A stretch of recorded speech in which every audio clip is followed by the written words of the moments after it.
सोयगाव तालुक्यातील डाभागाव इथं अनेक दिवसापासून गाडगे महाराज यांच्या मूर्तीची विटंबना होतीये। मूर्तीवरती छत कोसळून या मूर्तीचे हात तुटलेल्या अवस्थेमध्ये आहेत।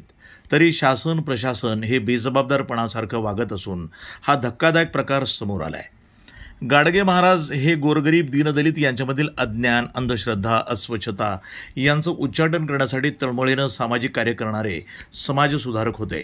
समाजातील अज्ञान, अंधश्रद्धा, भोळ्या समजुती, अनिष्ट रूढी परंपरा हे दूर करण्यासाठी त्याने आपलं पूर्ण आयुष्य वेचलं।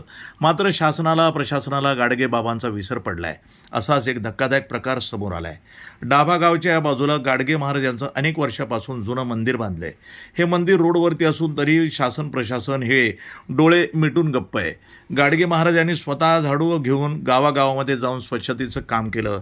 मात्र आज गाडगे महाराज यांच्या अंगावरती छत कोसळून पडलेल्या तुटलेल्या अवस्थेमध्ये त्यांचा पुतळा हा मूर्ती विटा दगडामध्ये दबलाय। तसंच आजूबाजूला पूर्ण घाणीचं साम्राज्य पसरलंय। गाडगे बाबा यांच्या मंदिराच्या आजूबाजूला पूर्ण काटेरी झुडपं आणि इतर घाण असल्यामुळं त्यांच्या मूर्तीची पूर्णपणे या ठिकाणी विटंबना होती। तरी शासन अनेक दिवसापासून दुर्लक्ष करत आहे आणि बेजबाबदारपणासारखं वागतायत।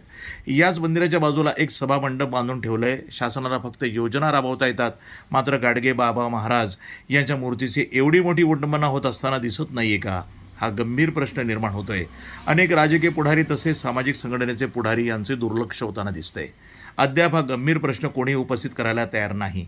शासन आजही त्यांच्या नावानं योजना राबवतात, मात्र त्यांच्या पुतळ्याचं, मूर्तीचं पूर्णपणे विटंबना होतीये। तरी शासनाला आणि प्रशासनाला या गंभीर प्रकाराचा विसर पडलेला आहे। शासन प्रशासन याची कधी जबाबदारी घेणार असा प्रश्न परिसरातील नागरिकांना पडला आहे। प्रतिनिधी जब्बार तडवी, NTV न्यूज मराठी, सोयगाव, छत्रपती संभाजीनगर।